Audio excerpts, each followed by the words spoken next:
నమస్తే రమగారు. నమస్తే జయ. రమగారు, మనకి రకరకాల వ్రతాలు, నోములు, పూజలు ఉన్నాయి కదా. అయితే కొంతమంది చేయొచ్చు, వయస్సుతో సంబంధం. ఏ వయసు వారు చేయొచ్చు, ఏ వయసు వారు చేయకూడదు. లేకుంటే కొంతమంది చేయొచ్చు, చేయకూడదు. ఇలాంటి నియమాలు కొన్ని వింటున్నాం. అసలు ఇది ఎంతవరకు కరెక్టు? వ్రతాలు కానీ, నోములు కానీ, ప్రత్యేకమైన పూజలు కానీ, ఇప్పుడు కార్తీక మాసం, కార్తీక నోములని, కార్తీక పురాణం అని, నెక్స్ట్ మాఘమాసం వస్తుంది. అట్లా మనం ప్రతి మాసానికి ఏదో ఒక ప్రత్యేకత ఉంటుంది. ప్రత్యేకమైన నోములు కూడా ఉంటాయి కదా. కుటుంబ ఆచారాల ప్రకారం, మన సాంప్రదాయం ప్రకారం కొన్ని చేస్తుంటాం. పుట్టింట్లో వాళ్ళ ప్రకారమో, మెట్టినింటి ప్రకారమో. అలా కాకుండా ఇంకా ప్రత్యేకమైన నియమాలు ఇలాంటి పురాణాల్లో ఎక్కడైనా ప్రస్తావించడం జరిగిందండి? ఎందుకు అడుగుతున్నానంటే, కొంతమంది మనకి కామెంట్స్ రూపంలో అడుగుతూ ఉన్నారు. అంటే ఇది మనము డిస్కస్ చేయడానికి, మాట్లాడటానికి కొంత ఇబ్బంది అనిపించిన ఒక క్వశ్చన్ ఏం రేస్ చేశారంటే, వితంతువులు, భర్త చనిపోయిన మహిళలు ఇలాంటి వ్రతాలు కానీ, పూజలు కానీ చేసుకోవచ్చా అన్న ఒక క్వశ్చన్ చూసాను నేను. సరే, అసలు నిజంగా మన పురాణాల్లో దీని గురించి ఏమన్నా చెప్పటం జరిగిందా? పురాణాల్లో అంటే కార్తీక పురాణంలో ఒక అమ్మాయి భర్త తండ్రి చనిపోతే ఆ అమ్మాయి కార్తీక వ్రతం చేసుకుందని, కార్తీక స్నానం చేసిందని, ఏకాదశి వ్రతం చేసుకుందని, విష్ణు పూజ చేసుకుందని, తర్వాత ఆమె విష్ణు పూజ చేసిన తర్వాత కావేరి స్నానం, నదీ స్నానం చేస్తుండగానే మరణించి మరుసటి జన్మలో ఆవిడ సత్యభామగా మారిందని, సత్యభామ ఇది వచ్చిందని చెప్పబడింది. అంటే అందరూ చేసుకోవచ్చు అనే కదా జయార్థ. అంతే కదా. అయితే ఏంటంటే మన ఆచార వ్యవహారాలు ఇది వరకట్లాగా ఇప్పుడు లేవు, చాలా మటుకు మారిపోయినాయి. పద్ధతులు మార్చేసుకున్నాం మనం. అంటే ఈ దేశకాలమాన పరిస్థితుల ప్రకారం పద్ధతులు మారిపోతాయి కదా. అయితే ఈ కార్తీక పురాణంలోనే ఒక చోట ఇలా వితంతువైన స్త్రీ చేతి భోజనం తినకూడదని ఒక వాక్యం ఉంది. ఇలాంటి వాక్యాలు విన్నప్పుడు ఏదో నేను క్యాజువల్గా చదివేశాను, కానీ విన్నవాళ్ళు కొంచెం కష్టపెట్టుకుంటారు. మనకు కూడా కష్టంగానే ఉంటుంది. అవును, అసలు దీని గురించి మాట్లాడాలి అంటేనే మనం ఇంతకు ముందు చాలాసేపు మాట్లాడుకొని కొంచెం డెలికేట్గా అనిపిస్తుంది. కాకపోతే ఇది చేయకూడదని అలాంటివి లేవు. పూజ చేసుకోవచ్చు. భగవత్ పూజకి ఎటువంటి తప్పు లేదు. సాధారణంగా ఏంటంటే ఏదో పసుపు కుంకాలు ఇవ్వకూడదు, పక్కన భర్త లేడు కాబట్టి కొన్ని రకాల పూజలు, పీటల మీద కూర్చోటాలు వాటికి అవకాశం లేదు. కానీ భగవత్ పూజకి, ఏకాదశి వ్రతానికి కానీ, కార్తీక వ్రతం, మార్గశిర వ్రతం, మాఘ వ్రతం వేటికి తప్పులేదు. అవన్నీ జీవుడి కోసం చేసుకునేవి. భర్తలతోటి కలిసి చేయవలసిన ప్రత్యేకమైన విధులని వాటిని అవి చేయలేకపోతారు కానీ భగవత్ పూజా విధానానికి ఎటువంటి తప్పు లేదు. నాకు అనిపిస్తూ ఉంది, ఇప్పుడు పూర్వకాలంలో సతీ సహగమనం ఉండేది. భర్త చనిపోయిన వెంటనే భార్యను కూడా ఆ చితిలో వేసి కాదు జయ, ఇవేంటంటే స్వచ్ఛందంగా మొదలు పెట్టబడిందే సతి. భర్త మరణం ఆ తర్వాత తమకు ఏదైనా అవమానం వస్తుందేమోనని, లేకపోతే భర్తలు లేకుండా ఇలాగా వితంతు రూపంతో ఉండటం ఇష్టపడని వాళ్ళు స్వచ్ఛందంగానే వెళ్ళేవారంటారా, సహగమనానికి వెళ్ళేవాళ్ళు. ఇవి రాజ్యాలలో రాణులు వాళ్ళు చేసినవి. మరి తర్వాత కాలంలో దాన్ని రూపమాపాలనే ఉద్యమాలు కూడా ఎలా వచ్చినాయంటే ఇప్పుడు బలవంతంగా చేయటం వల్ల చిన్న చిన్న పిల్లల్ని ఇక వాళ్ళకి జీవితం లేదని వాళ్ళని చంపేయాలని ఇంటి వాళ్ళు, అత్తవారు ప్రయత్నించటం వల్ల సతీ సహగమనం అనేది స్వచ్ఛందమైనది. సహగమనం స్వచ్ఛందమైంది. స్వచ్ఛందంగా కాకుండా వీళ్ళు బతకాలని కోరుకుంటారు, వెనకాల పిల్లలు ఉంటారు, చంటి వెంటి పిల్లలు, కుటుంబం, లేదా వాళ్ళకే జీవితేచ్ఛ, ఇవన్నీ ఉన్నప్పుడు బలవంతంగా మా ఇంట్లో సతీసహగమనం నువ్వు రావాల్సిందేనని బలవంతం చేయటం వల్ల మాన్పించారు బలవంతంగా. అంటే ఆ రోజుల్లో అలాంటి నియమాలు ఉండటం వల్ల, లేకపోతే బలవంతంగా ఉండటం వల్ల ఈ పూజలు ఇలాంటి వాటికి కూడా కొన్ని నియమాలు పెట్టడం జరిగిందేమో అనిపిస్తా ఉంది. అంటే కొన్ని నియమం, అసలు భగవత్ పూజ చేయకూడదన్న మాట ఎప్పుడూ లేదు. ఎవరైనా అర్హులే, ఎప్పుడూ లేదు. ఇప్పుడు కుంతీదేవిని తీసుకుందాం. మహాభారతం నాటి కుంతీదేవి కదా. ఆవిడ కృష్ణ పూజ, విష్ణు పూజ చేసుకునేది అనేది మనకు తెలుసు కదా. అవును. మరి పిల్లలు ఇంతంత ఉండగానే పాండురాజు మరణించాడు కదమ్మా. ఆవిడ పూజ తపస్సు ఉన్నాయి. ఆవిడ ఎక్కడ కూర్చొని ప్రార్థించినా కృష్ణుడు పలికి వచ్చేవాడు ఆవిడని చూడడానికి. ఎలాగా? పూజ లేకుండానే వచ్చాడా? లేదు కదా. అపారమైన భక్తి భావం కలిగిన భక్తి ఉంది మరి ఆవిడకి పనికొచ్చింది, ఇతరులకు ఎందుకు పనికిరాదు? ఎవరికైనా పనికొస్తుంది. ఇంకా నేను మీకు చెప్తాను వినండి. లక్షవత్తుల నోములు ఉంటాయి. లక్షవత్తుల నోము భర్త గతించిన తర్వాత కూడా, పెద్దవారయ్యాక కూడా చాలా ఇళ్లలో బామ్మగారులు వాళ్ళే ఒత్తులు చేసుకుని లెక్కబెట్టి కట్టలు కట్టి బొట్టుపెట్లు వాటిల్లో దాచిపెట్టుకుని ఆ మొత్తం లక్ష అయ్యాక కొడుకు కోడలు కూర్చొని చేయవలసిన యజ్ఞహోమాదులన్నీ కొడుకు కోడలు చేస్తారు. ఈవిడతోటి లక్షవత్తులు నోము చేసుకుంటారు. ఇప్పటికీ కూడా మా బంధువుల్లో కూడా జరిగింది అట్లా. బాబాయ్ గారు లేకపోయినా మా పిన్ని గారు ఒక ఆవిడ, వాళ్ళ కుమారుడు కోడలు చక్కగా చేయించారు. జరుగుతాయి, అవి ఉండేవి, అప్పుడు ఉన్నాయి, తర్వాత కూడా ఉన్నాయి. కొన్నిటికి పనికిరావు. ఇదేదో మాట్లాడతారు జయ, ఇప్పుడు మా నాన్నగారు లేరు, నా పెళ్ళికి మా అమ్మ అక్షింతలు వేయలేదా? మా నాన్న ఉంటేనే అమ్మ, కాకపోతే కాదా?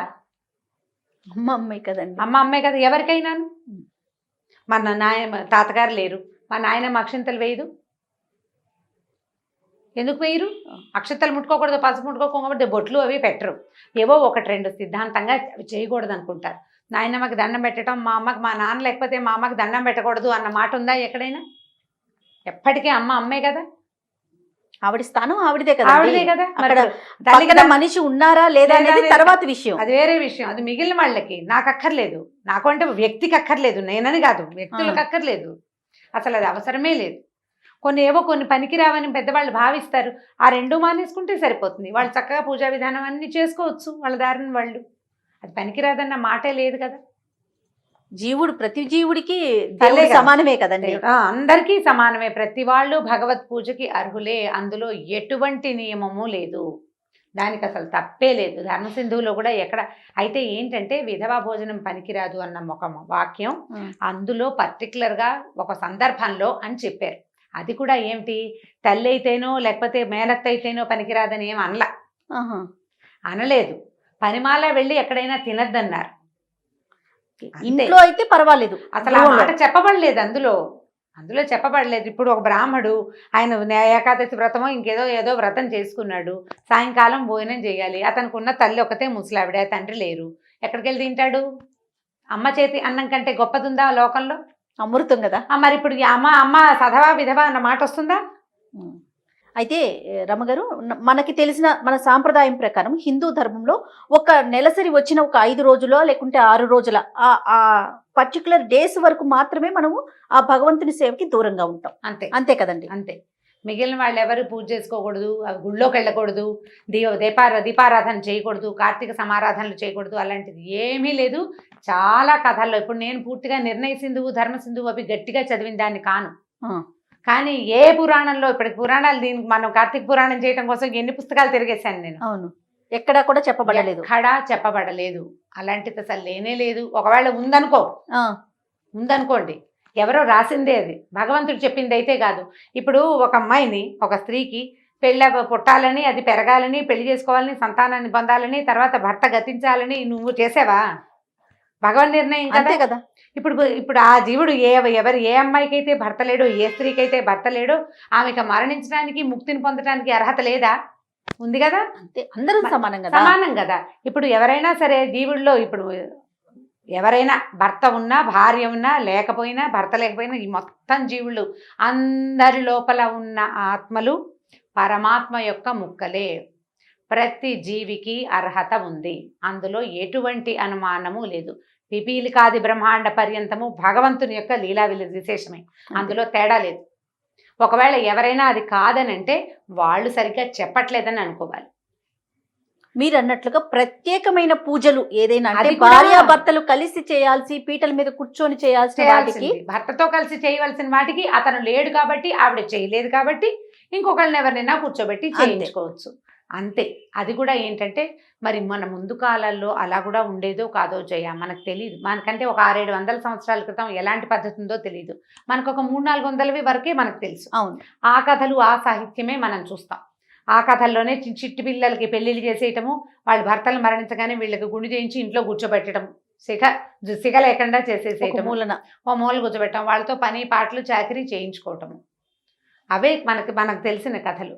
ఇంతకు ముందు ఏం జరిగేదో మనకు తెలియదు. చాలా కాలం క్రితం ఒక రాజావారి ఇంట్లో, ఒక రాజుల కుటుంబంలో పెళ్లి శుభలేఖ వచ్చింది మాకు.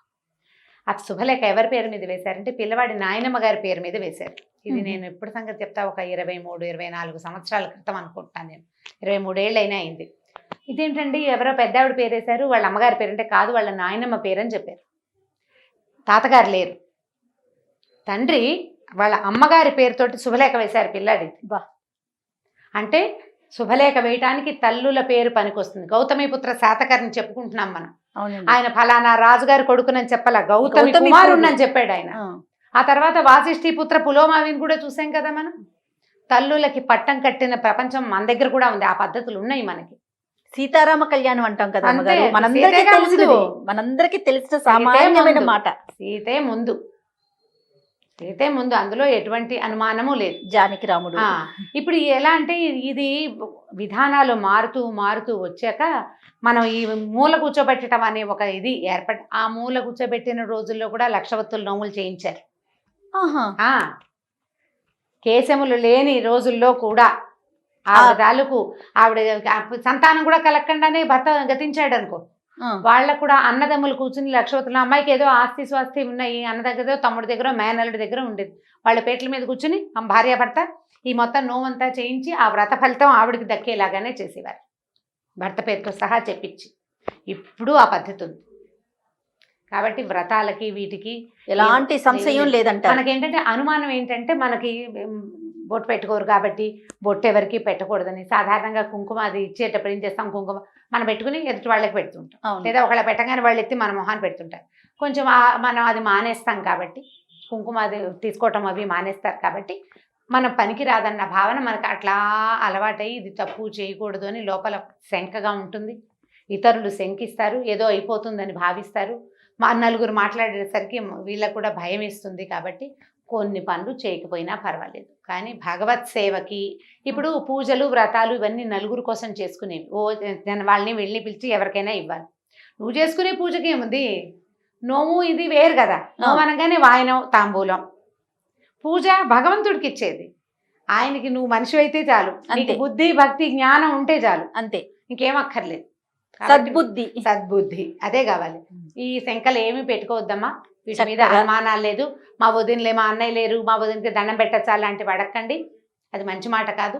మన హితం కోరేవాళ్ళు ఒకరైనా ఇద్దరైనా మన హితోభిలాషులు అంటే మనకు శ్రేయోభిలాషులు, మన హితం కోరేవాళ్ళు, మన రక్త సంబంధికులు, మన వాళ్ళు, స్నేహితులు, మన చుట్టుపక్కల చిన్నతనం నుంచి మనతో కలిసి ఉన్న వాళ్ళు ఏ కాకలైనా వాళ్ళని చిన్నబుచ్చద్దు, మీరు చిన్నబుచ్చుకోవద్దు. చక్కగా దండం పెట్టి అక్షింతలు వేయించుకోవచ్చు, ఏ తప్పు లేదు, దాంట్లో తప్పు లేదు. వాళ్ళు పూజ చేసుకుంటుంటే వాళ్ళ పూజకు సహాయం చేస్తే ఇంకా కొంచెం మంచిది కూడా.